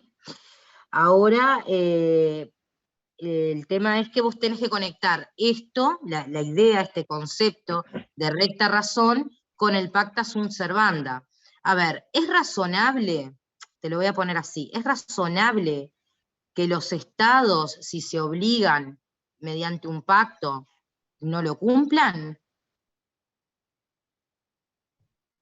Y razonable, o sea, éticamente capaz que no, pero no sé si es razonable. ¿Es razonable en el pensamiento? Ponete en ese lugar de Grocio que nos está diciendo que es... Claro, del lugar de Grocio sí, sería deshonesto, para él Claro, sería deshonesto. estamos hablando de un desdoblamiento digamos, en la postura de Grocio, en la posición que tiene Grocio. Por eso hablábamos de un derecho voluntario, de un derecho, perdón, natural, y de un derecho voluntario que coexisten, ¿sí? El derecho voluntario, es decir, cuando los estados deciden, por ejemplo, obligarse a través de un acuerdo, ¿sí? Ese derecho voluntario se fundamenta en el pacta sunt servanda, que para Grocio viene a ser de derecho natural, ¿verdad? Y es coherente con este concepto de correcta razón. ¿Me seguís ahí más o menos? Sí, ahora estoy siguiendo, sí, mucho mejor. ¿Quedó clarísimo? Quedó más claro, sí. Bueno, está faltando algo entonces. ¿Qué me está faltando? Capaz que un poquito más de estudio, perdón. No te lo digo por eso, te digo que de repente te tengo que explicar algo más. No sé qué otra duda te genera. Profesora, Sí. puede ser que, o sea, de la parte naturalista de lo natural, él considera como que los estados, al igual que los hombres, ya tienen, tienen sus derechos que son por naturaleza. Y considera esa parte como voluntarista de que al admitir como fundamento del derecho internacional que consiente expresamente los acuerdos, entonces ahí es ese nexo, en que utilizan ese derecho natural en consentir un acuerdo, entonces ahí es cuando como que se unen esas dos cosas. Estás bien rumbeada, viene por ahí, ¿verdad? Sí, hay un derecho natural que en definitiva es el que sirve de fundamento a ese derecho voluntario, ¿sí? Los principios, tengan presente los principios de derecho natural. Entonces, para Grosio, un principio de derecho natural es el pacta sunt servanda, ¿sí? Es previo, ¿verdad? ¿Sí? Entonces los estados se obligan, pero tienen que cumplir, ¿verdad?, con esas obligaciones que pactaron, y cumplen en virtud de un principio de derecho natural, como es el pacta sunt servanda. Ahora tal vez al compañero le quedó hasta un poco mejor. A ver, Bruno. No, que usted hace un rato nos convocaba a pensar en la razonabilidad del pacta sunt, de acordar algo y no cumplirlo. Yo creo que pasa, a ver, quizás pensando en esto, pasa más por el reconocimiento de válido que nos lo damos. ¿No? No es tanto quizá si es razonable o no, sino que lo reconozcamos como válido el acuerdo. ¿Qué sentido tendría tener un acuerdo si no nos lo reconocemos como válido? De la razonabilidad parte de eso, de reconocer como válido el acuerdo establecido en el pacta sunt servanda, ¿no? Quizás pase más por ahí. A ver, más concretamente. Que al pactar entre dos partes, cualquier Tenemos dos estados, por ejemplo, dos que celebran un tratado, sí. Desde el momento en que estamos celebrando un tratado, un acuerdo, algo en lo que convenimos que se va a cumplir. No es razonable no cumplirlo, es lo que querés decir. Claro, o sea, lo reconocemos como válido y al reconocerlo como válido es razonable que se cumpla. Claro, ¿no? Me parece que la etapa del reconocimiento de validez. Estás haciendo alusión a la recta razón que menciona, que tiene, o sea, que postula Grosio. Bien. Profesora. Sí. Entonces, resumiendo sería, el pacta sunt servanda preexiste, es decir... Porque es un principio de derecho natural si consideramos el postulado de la recta razón, ¿verdad? Claro, entonces, esto sería así. En primera instancia, los pactos o lo que acordamos se cumple. Es decir, como que damos la palabra y se cumple. Entonces, eso preexiste. A partir de ahí, se hacen los acuerdos. Todos por su propia voluntad se obligan y se fundamenta esa obligación, si lo decimos, a ver, se fundamenta esa obligación de las normas que establece el tratado. Estamos contestando el interrogante por qué obligan las normas de derecho internacional. En ese tratado hay normas que obligan a los co-contratantes, ¿verdad? ¿Y por qué las obligan? Bueno, Grosio nos va a decir, porque hay un principio de derecho natural que es el pacta sunt servanda. Es eso. No pierdan de vista lo que estamos contestando. ¿Cuál es la pregunta que estamos contestando? ¿Sí? Claro. Bien. Entonces, por lo demás, ¿qué pasa? Estamos hablando de Grosio todavía, ¿no? Las normas son obligatorias si el contenido de estas normas se forman con otros principios de derecho natural. ¿Sí? De ahí, y acá continuamos y cerramos la idea esa del desdoblamiento en el pensamiento de Grosio. ¿sí? Siempre los otros principios de derecho natural. Doy por terminado acá, voy a pasar, ya me está preocupando el tiempo realmente, estamos a 10:20, más o menos les había prometido que los iba a dejar libres un poco antes de las 11 para que pudieran salir, pero bueno, estamos bastante atrasados, digamos. Voy a ver si por lo menos podemos avanzar un poco más. Cualquier cosa, bueno, en la próxima clase le pido unos minutos a la profesora. Bien, ahora vamos a ver las teorías formalistas. Dijimos, tenemos por un lado positivismo voluntarista, presentamos 3 autores. Por otro lado tenemos las teorías normativistas, presentábamos 2 autores, ¿sí?, que se repite, Ancilotti, en unas y otras teorías dentro de las formalistas, pero en la teoría normativista le poníamos un signo de pregunta, para ver si realmente va a ser un normativista, si se presenta como tal, o si de repente se asimila más a alguna otra, a la otra, digamos, variante de la Eso porque depende de cada uno la postura, tipo de dónde lo miremos, si se asemeja más a uno y otro, por eso el signo de interrogación. No, el signo de interrogación va a ser, lo vamos a ver más adelante, a ver qué es lo que postula de fondo, porque de repente él se presenta de una forma, pero si rascamos un poco más en lo que es su postura, podemos ver que en realidad puede que no sea un normativista, ¿sí? Ahora vamos a ver, arrancamos con los formalistas. En este caso, la respuesta va a estar en la forma del derecho internacional público y no en el contenido, como en el caso del justnaturalismo, ¿verdad? ¿Sí? Vamos con esto es en general, para el positivismo, para las teorías formalistas, ¿verdad? Ahora vamos con el positivismo voluntarista. Cuando hablo de voluntarista, ya estoy haciendo referencia a la voluntad. ¿Y la voluntad qué es? Es un elemento subjetivo, ¿sí? Entonces, solo obliga el derecho que proviene de tratados y costumbres, ¿sí? Identifican la costumbre con lo que sería una voluntad tácita. Después ustedes en el curso van a ver tratados y van a ver costumbre también, cómo es la costumbre internacional, cómo se forma, ¿verdad? ¿Qué es? Repito, solo obliga el derecho, las normas solo van a ser obligatorias cuando provienen de tratados y de la costumbre, ¿sí? Es decir, cuando provienen de la voluntad expresa, como en el caso de los tratados, o cuando provienen de una voluntad tácita, como es el caso de la costumbre. Están identificando, repito, la costumbre con una voluntad tácita, ¿sí? Estamos hablando a nivel de estados. ¿Quiénes son los voluntaristas? Les decía, Jelinek, Ancilotti y Triepel. Perdón que estaba admitiendo un compañero.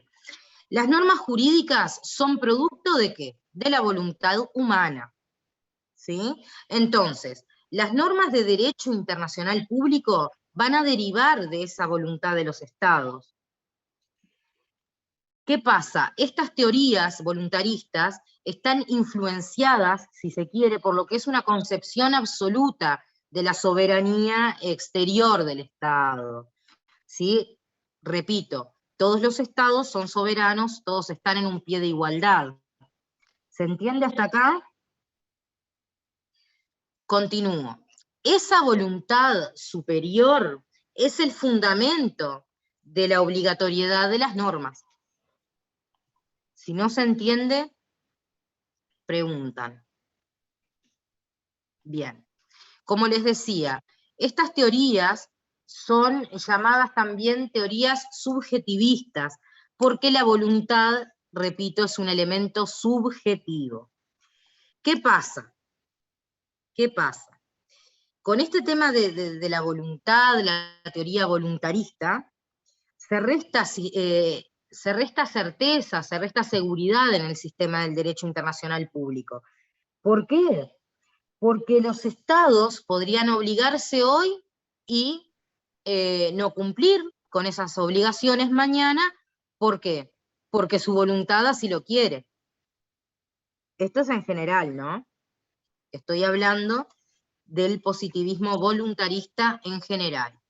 Ese vendría a ser el lado mocho de esta, si se quiere, de esta corriente voluntarista, que incluso, digo, es uno de los fundamentos por los que Jiménez de Arechaga no la acepta, ¿verdad? No acepta este tipo de corrientes, porque, a ver, si todo está librado, el fundamento de la obligatoriedad de la norma de derecho internacional está, digamos, supeditado a la voluntad de un Estado, o varios Estados, ¿sí? Esos Estados pueden decidir obligarse, y mañana, por su propia voluntad, se desvinculan y no habrían consecuencias, ¿sí? Bien, me río de un comentario por chat de un compañero. Ahora, dentro de este positivismo voluntarista, vamos a ver dos líneas, ¿sí? Vamos a ver la línea de Jelinek, con su teoría de la autolimitación de la voluntad, y vamos a ver, por otro lado, lo que es el aporte o la crítica que hace Triepel a Jelinek. Yo voy a tratar de ser un poco más concreta, como les decía, estamos a media hora de finalizar la clase. Y bueno, cualquier cosa lo pueden preguntar, si voy muy rápido, también me pueden detener un poco, cualquier cosa lo subsanamos la próxima clase.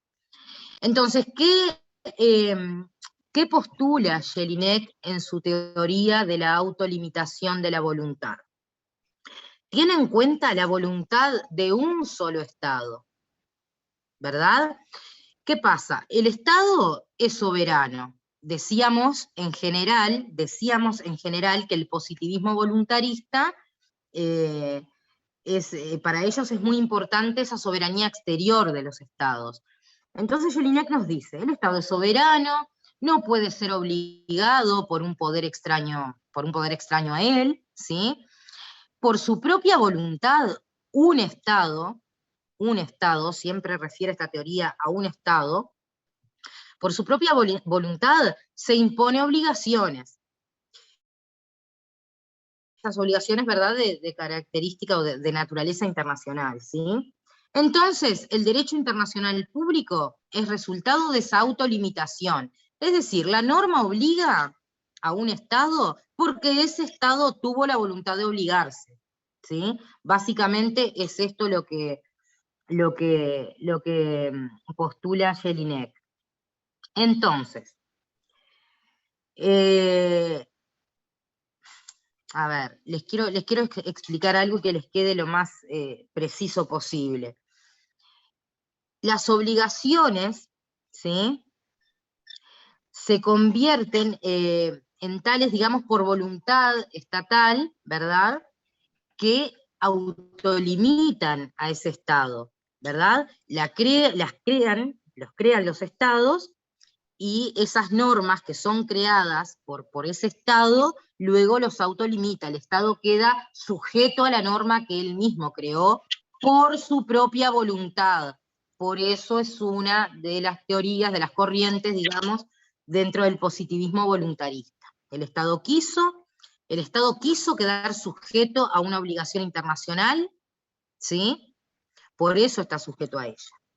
Ahora, ¿qué dice Triepel al respecto? ¿Cuál es la respuesta de Triepel a esta postura de Jelinek? Que dice, un solo Estado se obliga internacionalmente porque él lo quiere. Aparece Triepel y dice, sí, perfecto, pero vamos a tener en cuenta la voluntad de los otros Estados. Piensen en el ejemplo de un tratado, por así decirles, donde hay efectivamente muchas voluntades que convergen hacia un interés común. Entonces Triepel dice, no es suficiente que el Estado esté obligado por la norma internacional por su propia voluntad, porque entonces con ese criterio, ese mismo Estado que hoy se obligó, y se obligó frente a otros, ¿sí?, puede decir, bueno, no quiero cumplir esta obligación. Entonces, ¿qué pasa? Se vincula y se desvincula cuando quiere. Triepel sostiene que esas relaciones entre Estados son necesarias, porque todos los Estados, todos esos soberanos coexisten todos en un pie de igualdad. Entonces, ¿qué pasa?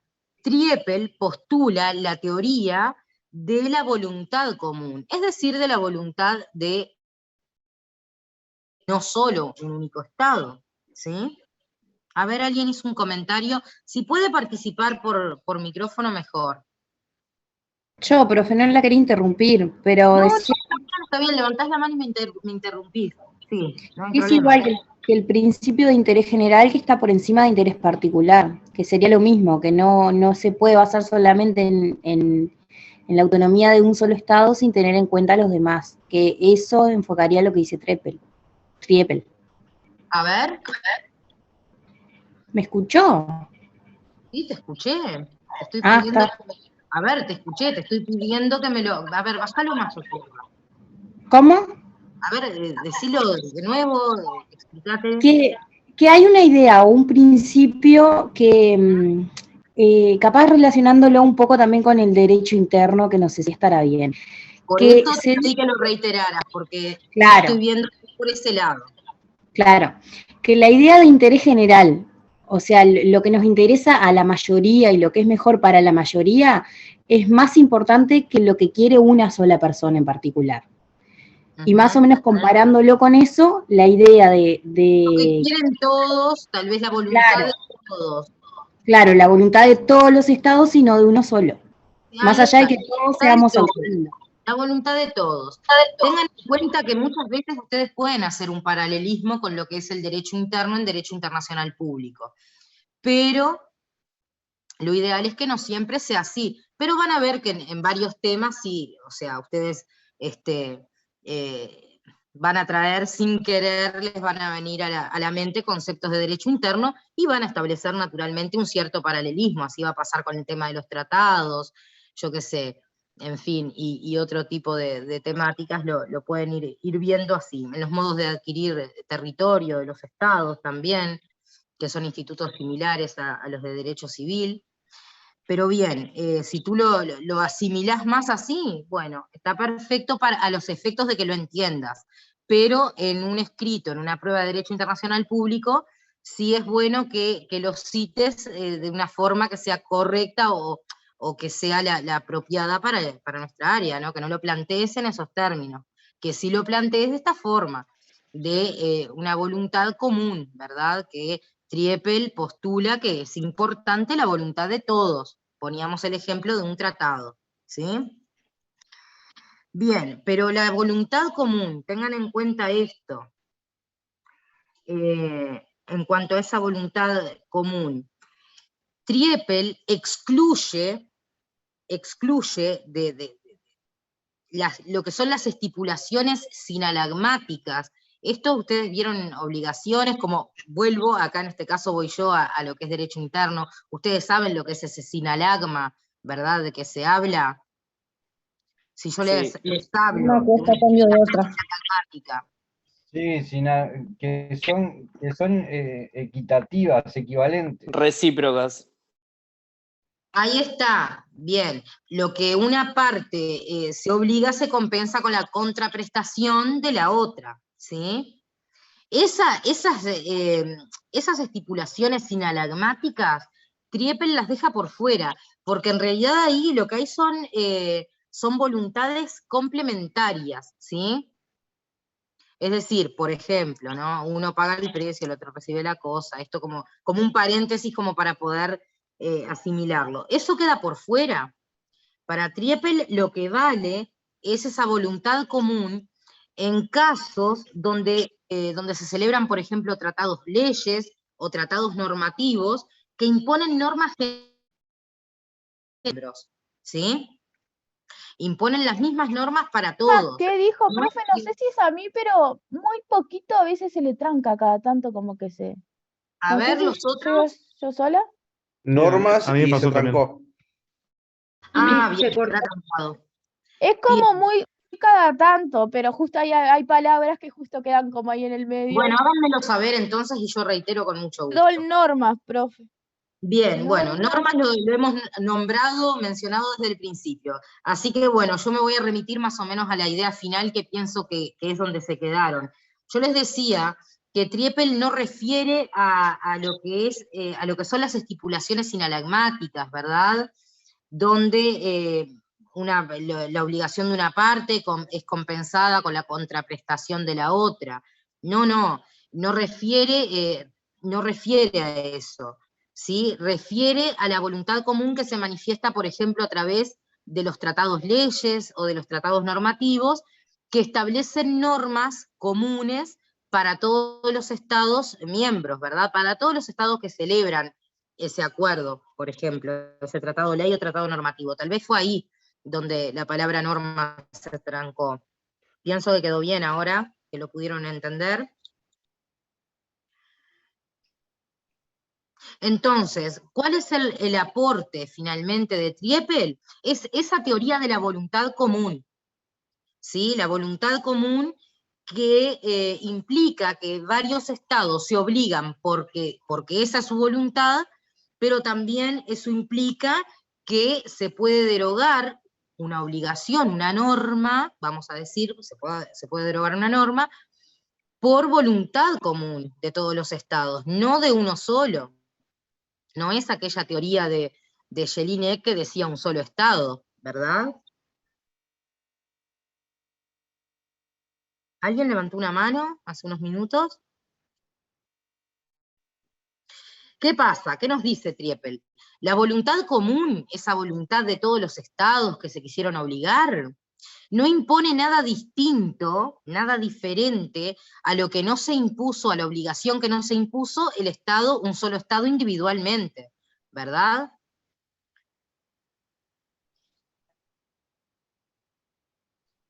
¿Me siguen?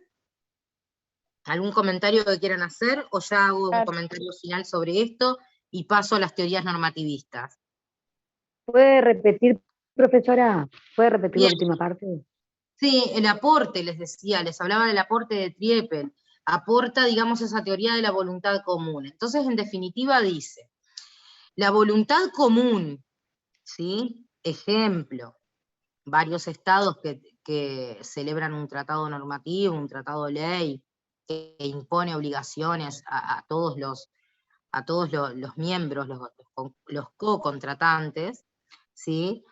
Esa voluntad común, en definitiva, no impone a un Estado individualmente ninguna obligación que él no haya querido imponerse a sí mismo, ¿sí? Está queriendo decir que fue imprescindible la voluntad de todos, incluida la de un Estado, ¿verdad? De cada uno de los Estados, vamos a decirlo así, individualmente. ¿Se entendió ahora? Esa voluntad común, ya voy cerrando un poco con Triepel, esa voluntad común, esa voluntad de todos, es la que impide que un Estado individualmente evada las obligaciones que contrajo. Es decir, que evada la obligatoriedad de las normas por su sola voluntad, ¿sí?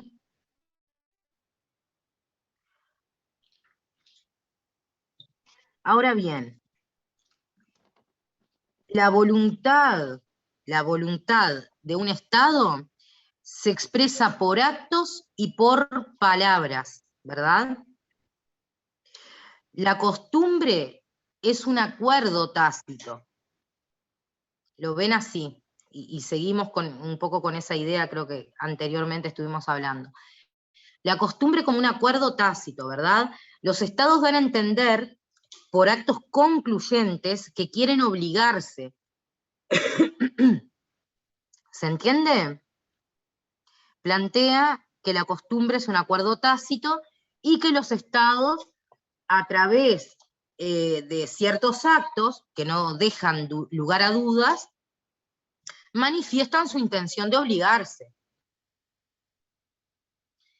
Y ubica la voluntad en la base del orden jurídico. Pero ya te doy la palabra, Agustín Romero, pero justamente el acuerdo de voluntades, les decía, pero justamente el acuerdo de voluntades está en todo el ordenamiento jurídico, ¿verdad? Y obliga porque hay una norma que lo impone. Agustín Romero, decime. Ya No, acá yo cerré. capaz que Sí. me adelantaba un poco, pero lo que vos decís sobre lo de la voluntad y que un Estado solo tipo, no puede como incumplir, pero ¿cómo se relaciona eso con la reserva de los tratados? Por ejemplo, cuando un Estado ratifica un acuerdo, pero se reserva ciertos tipo, artículos como para no incorporarlos a su orden interno, y después eso que vos decís de lo de la costumbre viene de la mano porque la costumbre es fuente de derecho, ¿no? Ujú. Sí, te escucho. No, nada, fue eso. Si se relacionaba con el tema, cómo se relacionaba eso con el tema de la reserva de los tratados, pero capaz que me adelantaba, por eso te preguntaba. Ujú. Bien, lo que tenés que tener presente en este momento, yo no voy a entrar ahora a especificar sobre lo que es la reserva de los tratados, qué es lo que pasa, qué efectos tiene la reserva, verdaderamente con tratados, pero sí quiero que en este momento te quedes con la idea, lo que les decía al principio, que todas estas teorías, todo esto implica una evolución, ¿verdad? Y están, muchas de ellas, o sea, están superadas. Esto es un problema que se intenta resolver a nivel teórico, ¿verdad? Esto es algo muy, muy teórico, pertenece a la teoría general. ¿Qué te estoy queriendo decir con esto? Que esta teoría también fue superada. Así como los negadores y todo, y que cada una de ellas implica una evolución. ¿Sí? Tomes, Profe, se está cortando, disculpe. A ver, ¿sí? Se está cortando, disculpe, no quería cortar, pero se entrecortó. Bien, no sé si me escucharon bien. Bien, que yo le decía al compañero sobre el tema de la reserva que traía a colación. A ver, Victoria Jerez, ¿querés hablar tú? ¿Quieres contestar? No, yo tengo una duda sobre algo que tú dijiste recién. A ver. Yo noté como que el Estado se expresa por actos y palabras. Pero ¿cómo sería? Eso no me queda claro. Esa es mi duda. Los actos, ¿con qué los podemos relacionar? Con la costumbre de repente, ¿verdad? Sí. Y las palabras, ¿con qué lo podemos relacionar? Con los tratados. Los tratados. Estamos dentro del pensamiento, de la respuesta que Triepel da a Jelinek. O sea, no lo tomen como verdades, digamos, así, absolutas, es digamos, lo que postula, lo que presenta cada uno de los autores. ¿Me entienden? ¿Me explico lo que digo? Sí, son diferentes teorías, ¿verdad? Claro, son teorías distintas. Claro. Es como le decía al compañero recién, que no sé si se escuchó bien más o menos la explicación que le daba, le decía que no voy a entrar al tema de las reservas de los tratados, que lo vamos a ver oportunamente, pero que tengan en cuenta que son distintas posiciones y que cada una implica una evolución respecto a la anterior. Es decir, no es que esto sea ya la definitiva, digamos, la respuesta definitiva. Varias veces les hice hincapié hoy en la clase que entienden que la costumbre es un acuerdo tácito, ¿verdad? Cuando veamos costumbre vamos a ver si esto realmente es así. ¿Qué pasa con la costumbre? Lo mismo cuando veamos las reservas de los tratados. Entonces hay muchos planteos que ustedes hacen que quisiera que los tuvieran presente para el momento en que demos esos temas que ustedes traen, porque ahí es donde ustedes van a hacer el clic final y se van a dar cuenta, a ver, hasta qué punto ¿sí? hay una incidencia de estas teorías, o cómo podemos más bien llevar estas teorías a lo que es la realidad, a lo que son las normas de derecho internacional vigentes. No sé si me explico, y también va para el compañero la respuesta. Sí, entendí, profe, claro. Vos estabas haciendo como la evolución y yo me había quedado como que era tipo... A ver, son distintas teorías que se plantean, ¿sí? Tengan en cuenta que hay muchos conceptos y muchas cosas que son superadas. Ya cuando hablamos de los negadores, o sea, es imposible que alguien hoy en día niegue la juridicidad del derecho internacional público. Sin embargo, los traemos porque también contribuyen de cierta forma a esa evolución, ¿verdad? Y a ese cambio de pensamiento ¿verdad? Sobre el derecho internacional. No sé si se entiende más o menos lo que les quiero decir. Sí, sí, muy claro. ¿Bien? Sí, profe. Yo Sí, voy a profe. pasar a las teorías normativistas que están dentro de las teorías formalistas también, ¿sí? Acá era donde yo les planteaba Ancelotti como un signo de pregunta.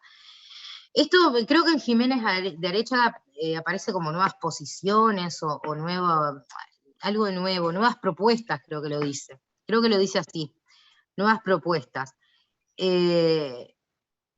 Las teorías normativistas son objetivas, son un positivismo crítico, ¿sí? ¿Qué pasa?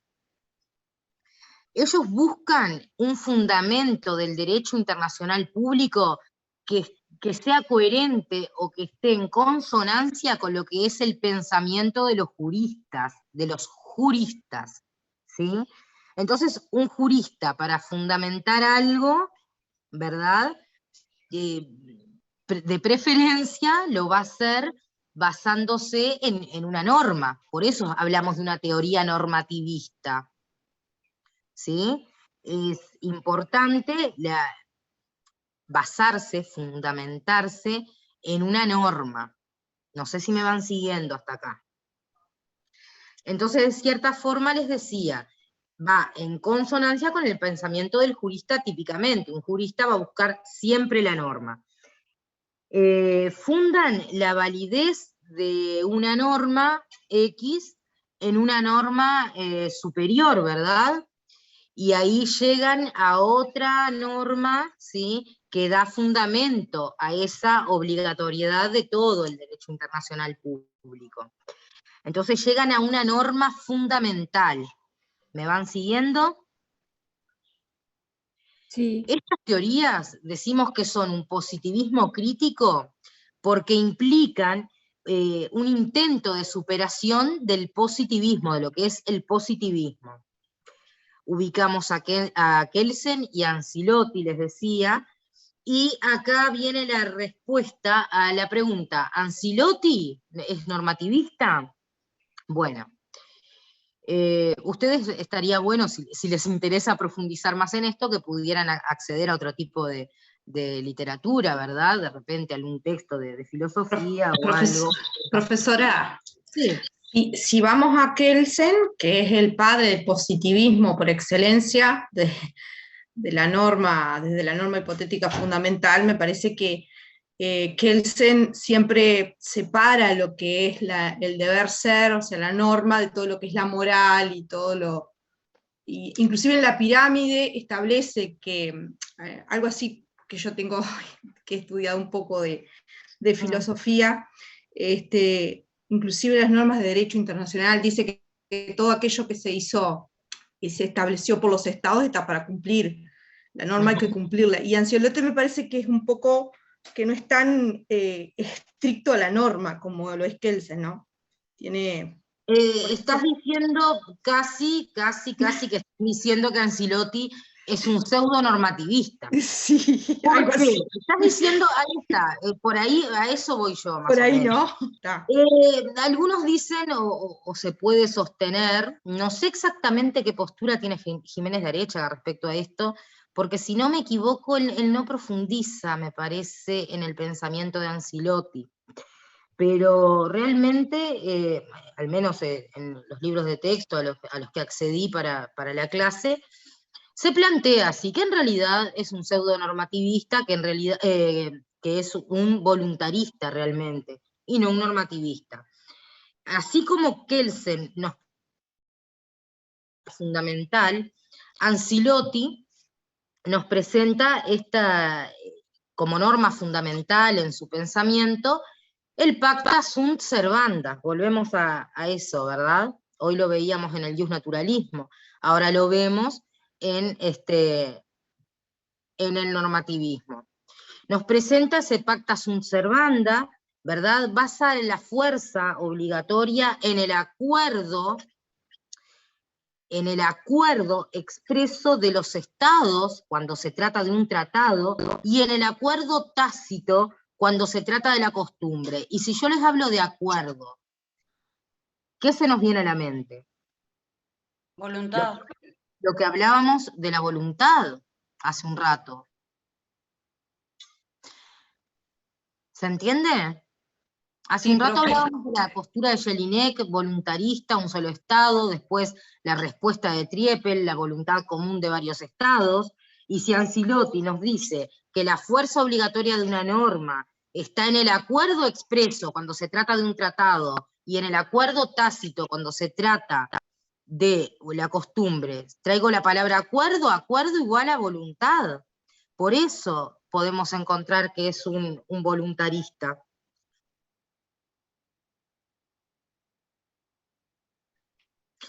¿Se entendió? Sí. Bien. Sí, El principio del pacta sunt servanda lo tendríamos que asumir, lo tenemos que asumir como una norma, como una hipótesis primaria indemostrable. Entonces, esta norma fundamental determina cuáles son las normas que componen el ordenamiento jurídico, ¿sí?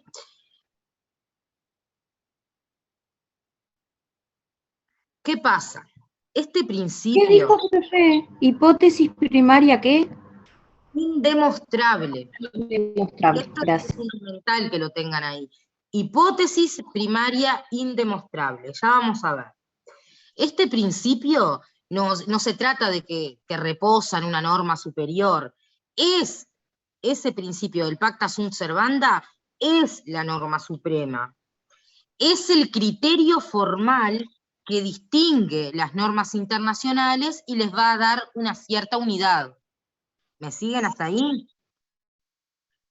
Entonces, decíamos recién, que habla del acuerdo tácito, del acuerdo expreso. Entonces, nos está hablando... Profe, dijo que era criterio formal que distingue ¿qué? Criterio formal que distingue las normas internacionales y les da unidad, ¿verdad? Eso fue lo que dije. ¿Qué pasa? Disimuladamente, Ancelotti nos está hablando de la voluntad de los estados como fundamento del derecho internacional público, ¿verdad? Porque habla del acuerdo expreso para el caso de los tratados y del acuerdo tácito para el caso de las costumbres. Entonces, ¿cómo evade las críticas cuando le dicen no? En realidad pertenece a una corriente voluntarista y no a una corriente normativista. Entonces, ¿cómo se defiende él para sostener que es normativista efectivamente? Él se refugia justamente en el carácter normativo de su premisa, es decir, del pacta sunt servanda, y en que es indemostrable. Por eso yo les decía, es fundamental que tengan también que es una norma que es indemostrable, ¿verdad? Es lo que él dice, frente a la crítica de que no es normativista. Dice, bueno, no, mi norma tiene esta premisa tiene un carácter normativo y es indemostrable. ¿Está? ¿Cuál es la respuesta de Kelsen? Ahora vamos a ver un poco Kelsen. Ya estamos casi a las 11. Creo que me va a quedar muy poco para la próxima clase. Sí, profe, vos violaste el pacta sunt servanda con nosotros porque no nos dejaste salir antes. Sí, de verdad que les prometí una cosa y no les cumplí. A ver, yo quisiera entonces, ¿saben lo que hacemos? Vemos un poquito de Kelsen y ya los libero, ¿les parece? Y la próxima clase, el miércoles, les cierro un poquito. Sí, lo que pasa es que empezamos más tarde también. Si podemos dejar todo para la próxima clase, mucho mejor, porque yo ya no puedo sacar una punta. 30 segundos de Kelsen. Kelsen, en 30 segundos para que ustedes Profe, se vayan... se le entró a cortar, y no es broma igual para que corte la clase. ¿Cómo? Se le entró a cortar, digo, que no es broma para que corte la clase, pero se le había trancado. Ah, bien, bien, bien. Está. No, cortito y después lo profundizamos. Y la siguiente, Kelsen responde a la postura de Ancilotti con su, recuerdan, les decía, con el principio del pacta sunt servanda, ¿verdad? Como norma indemostrable, norma fundamental indemostrable. Entonces ahí Kelsen hace un planteo de su norma hipotética fundamental, por eso está en esta teoría, inserto en esta teoría formalista, ¿verdad? Formalista normativista. Bueno, le hace ciertas críticas a Ancilotti, que el pacta sunt servanda le va a servir para fundamentar el derecho de los tratados, pero no para fundamentar la costumbre, ¿sí? ¿Y qué dice?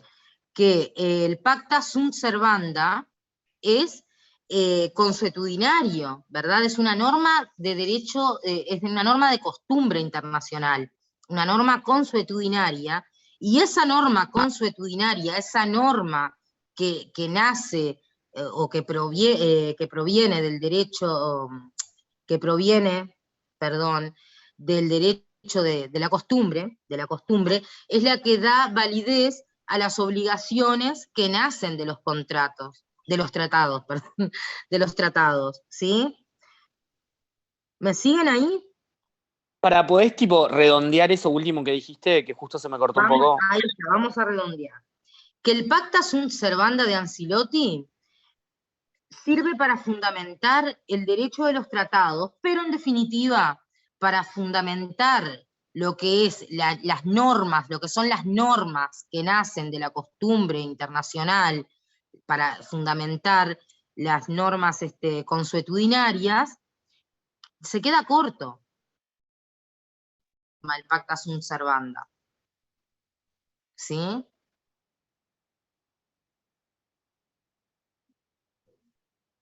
¿Por qué? Porque la costumbre no es un acuerdo tácito, dice Kelsen. La costumbre no es un acuerdo tácito. La costumbre es otra cosa, ¿sí? Entonces, por eso no sirve el pacta sunt servanda para, digamos, para fundamentar las normas que surgen de la costumbre internacional. Profe, sin perjuicio de que la costumbre puede llevar a un acuerdo expreso, o sea, a formar un tratado. Eso ustedes lo van a ver. Ah, perdón. No, está bien que lo digas. Eso lo vas a ver cuando veamos tratados, los efectos de la costumbre en relación a los tratados. Ahí van a ver los 3 efectos que existen, ¿sí? Está bien que vayan Claro, haciendo... pero él ya lo perfilaba tipo para ese lado, como que, ¿no? Ahí está. Entonces, ¿qué pasa? En definitiva, el pacta sunt servanda de Ancilotti es una norma consuetudinaria, ¿sí? Y da validez a las obligaciones que nacen de los tratados, ¿sí? Y deben ser cumplidos, ¿verdad?, de las normas, esas normas, ¿sí? Ni que hablar de los tratados. A ver, que nacen de los tratados. Chat 5, desde el momento en que es incluido en un tratado, no dejaría de ser costumbre, al menos para ese caso. Ahí está. Eso lo vamos a ver más adelante. Chicos, los voy a dejar por acá, son las 11 en punto. Lamento que comenzamos un poquito más sin tarde. salir, profe, qué cosa. No me digas eso, que me quedo con peso de conciencia. Profe, es viernes a las 11 y estamos acá estudiando. Pero por favor, salgan que la noche es joven. Bueno, ¿Qué dijo que no? ¿Qué dijo que no le entendí la compañera que te hizo sentir mal? Que se quedaron sin salir. Yo no les creo. Obvio que no, profe, no les creas. Algo que les creo, son las 11, vamos, es súper temprano. ¿Saben lo que hacemos? La clase que viene le robo unos minutos a la profe y les redondeo acá un poquito, como que retomo un poco de las teorías normativistas para que tengan después todo bien todo junto. Profundizamos un poquito más en esto de Kelsen, vemos la Escuela de Montevideo y un par de teorías ahí bien cortitas, las sociológicas y la del neonaturalismo. ¿Les parece? Perfecto. Profe, buena clase. Muchas gracias, profesora. Gracias, profe. Gracias, profe.